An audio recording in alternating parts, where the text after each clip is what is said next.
અયોધ્યામાં તાજેતરમાં બનાવેલ ભવ્ય મંદિરમાં 22 જાન્યુઆરીના રોજ અયોધ્યામાં શ્રી રામની મૂર્તિનું સ્થાપન કરવામાં આવનાર છે। તે અંતર્ગત ભગવાન શ્રી રામની પૂજા થઈને આવેલ અક્ષત કળશનું હાંસોટ તિલેશ્વર મહાદેવના મંદિરે શાસ્ત્રોક્ત વિધિ મુજબ તાલુકાના કાર સેવકો દ્વારા પૂજા અર્ચના કરી શોભાયાત્રા કાઢવામાં આવી હતી। આ કાર્યક્રમ દ્વારા હાંસોટ તાલુકાના 48 ગામોમાં અક્ષત સાથે આમંત્રણ પત્રિકા આપવામાં આવી અને 1 જાન્યુઆરીથી 15 જાન્યુઆરી સુધી 48 ગામોની સમિતિ બનાવવામાં આવનાર છે। તાલુકાના 13,000 જેટલા ઘરોમાં 18 જાન્યુઆરીથી 22 જાન્યુઆરી સુધી 5 દિવસ દીવા પ્રગટાવી દરેક ઘરે રંગોળી પૂરી શોભાયાત્રા, રામધૂન અને રામ રક્ષા સ્ત્રોતનું પારાયણ અને ભજન કીર્તન જેવા ધાર્મિક કાર્યક્રમો કરવામાં આવનાર છે અને 22 જાન્યુઆરીના રોજ મોટાભાગના ગામોમાં અયોધ્યાથી લાઈવ ટેલિકાસ્ટનું આયોજન કરવામાં આવનાર છે।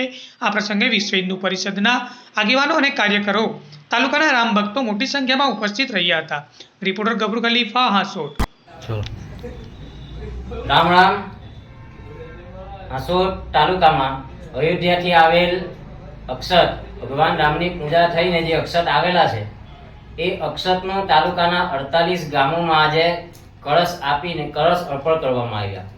તો આ પ્રસંગે તિલેશ્વર મહાદેવના મંદિરે સર્વ જેટલા પણ હાંસોટ તાલુકાના કાર સેવકો હતા એ કાર સેવકોના હાથે કળશનું પૂજન કર્યું। એ દરમિયાન સંતોની ઉપસ્થિતિ રહી, તાલુકાના આગેવાનો, વડીલો અને સર્વ કાર સેવકો ઉપસ્થિત રહ્યા। જે કાર સેવકો હાજર ન હતા એમના દીકરાઓ પણ ઉપસ્થિત રહ્યા અને આ કાર્યક્રમને પૂર્ણ કરવામાં આવ્યો।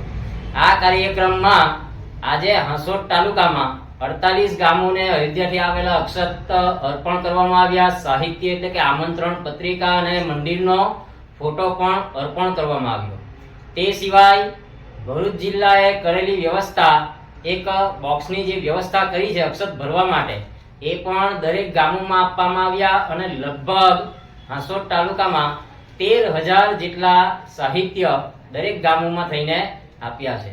હવે 1 જાન્યુઆરીથી 15મી જાન્યુઆરી સુધી હાંસોટ તાલુકાના હિન્દુ સમાજના દરેક ઘરોમાં ભગવાન રામ દ્વારા જે આમંત્રણ આવેલું છે એ આમંત્રણ કાર્યકર્તાઓ દ્વારા આપવામાં આવશે। 48 ગામોની સમિતિ બનાવવામાં આવી અને એ સમિતિ આ કાર્યક્રમ સંપન્ન કરશે। તે દરમિયાન હાંસોટ તાલુકાના હિન્દુ સમાજના દરેક ઘરોમાં એટલે લગભગ 13,000 ઘરોમાં 18 તારીખથી લઈને 22 જાન્યુઆરી સુધી 5 દીવા થશે। દરેક ઘરોમાં રંગોળીઓ પૂરવામાં આવશે। જાહેર જગ્યાએ, મંદિરોમાં, જાહેર ફળિયાઓમાં રંગોળી પૂરવામાં આવશે। 22 તારીખ દરમિયાન તાલુકાના મોટા ભાગના ગામોમાં 11 વાગ્યાથી લઈને 1 વાગ્યા સુધીનું લાઈવ ટેલિકાસ્ટ પણ બતાવવામાં આવે એવી વ્યવસ્થા કરવામાં આવેલી છે।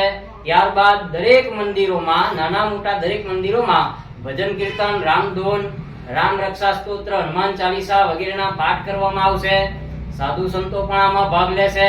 ત્યારબાદ સાંજે ઘણા બધા ગામોમાં શોભાયાત્રા, ભગવાન રામની શોભાયાત્રા કાઢવામાં આવશે અને ભગવાનની આખું ગામ થઈ સમૂહમાં આરતી કરશે અને તે પછી કોઈક જગ્યાએ મહાપ્રસાદી છે, કોઈ જગ્યાએ પ્રસાદી છે, એમ કરીને પછી બધા આતિશબાજી કરીને આ કાર્યક્રમને ભવ્ય બનાવવાની પ્રયત્ન કરશે। જય શ્રી રામ। જય શ્રી રામ।